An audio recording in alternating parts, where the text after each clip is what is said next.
ವಿದ್ಯಾರ್ಥಿಗಳೇ ಗಣಿತ ಬಿಡಿಸಲಿ ನಾವು ಸರಿಯಾಗಿ ಇದನ್ನು ತಿಳ್ಕೋಬೇಕು. ತಿಳ್ಕೊಂಡು ಪ್ರಶ್ನೆ ಬಿಡಿಸಿದ್ರೆ ಬರ್ತದೆ. ನೀವೆಲ್ಲರೂ ಲಕ್ಷ ಕೊಟ್ಟು ನೋಡ್ರಿ ಬೋರ್ಡ್ ಕಡೆ ವಿಡಿಯೋ ನೀವು ಬಿಡಿಸೋದಾದ್ರೆ ವಿಡಿಯೋ ಆನ್ ಮಾಡಬೇಕು. ಮಾಡಿದ್ರಿಂದ ನಾ ಹೇಳೋದ್ರ ಕಡೆ ಲಕ್ಷ ಕೊಟ್ಟು ನೋಡ್ರಿ. 1200 ಪಡೆಯಲು 37 ಮತ್ತು 30ರ ಗುಣಲಬ್ಧಕ್ಕೆ ಎಷ್ಟನ್ನು ಸೇರಿಸಬೇಕು?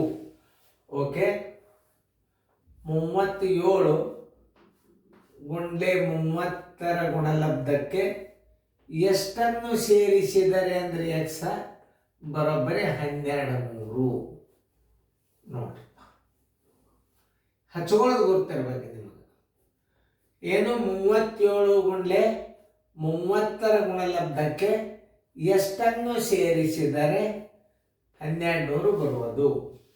ಓಕೆ, ಈಗ ಪೂಜೆ ಹೊರಗಿಡ್ರಿ.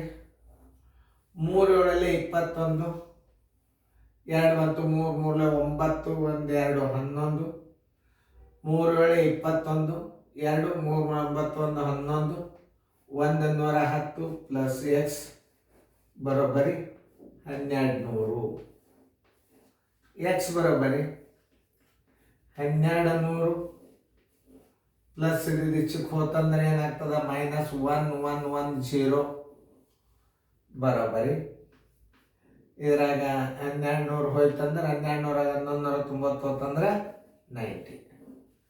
ಆದ್ದರಿಂದ ಆನ್ಸರ್ ಯಾವುದು? 90.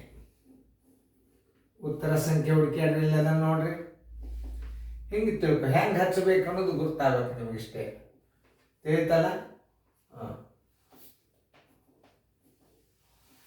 ಸರಿಯಾಗಿ ನೋಡ್ರಿ, ಉತ್ತರ ಸಂಖ್ಯೆ ನೋಡಿ ಸರಿಯಾಗಿ ಹಾಕ್ರಿ. ಓಕೆ, ಉತ್ತರ ಸಂಖ್ಯೆ 90, ಉತ್ತರ ಸಂಖ್ಯೆ 90, ಉತ್ತರ ಸಂಖ್ಯೆ ಬಿ.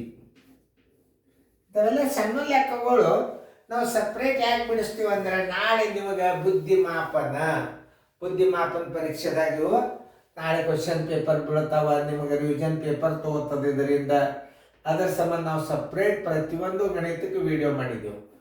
ಯಾಕಂತಂದ್ರೆ ನಾಳೆ ಯಾವುದೇ ಗಣಿತನ ನಾವು ನಿಮಗೆ ಪೇಪರ್ ತಗೋಬಹುದು. ಅದರ ಸಂಬಂಧ ನೀವು ಸರಿಯಾಗಿ ಲಕ್ಷ ಕೊಟ್ಟು ನೋಡ್ರಿ, ಚೆನ್ನಾಗಿ ಬಿಡಿಸ್ಕೊಡ್ರಿ. ಸರಿಯಾಗಿ ಅರ್ಥ ಮಾಡ್ಕೋಬೇಕು, ಹೇಳೋ ಗಣಿತಗಳನ್ನು ಸರಿಯಾಗಿ ತಿಳ್ಕೊಬೇಕು ನೀವು. ಓಕೆ, ನೋಡ್ರಿ, ನಾ ಎಷ್ಟು ಚಂದ ಬಿಡಿಸಿ ನೀವು ಚೆನ್ನಾಗಿ ನೋಡ್ಬೇಕಂದ್ರೆ ಬಿಡಿಸ್ಕೊಳ್ರಿ.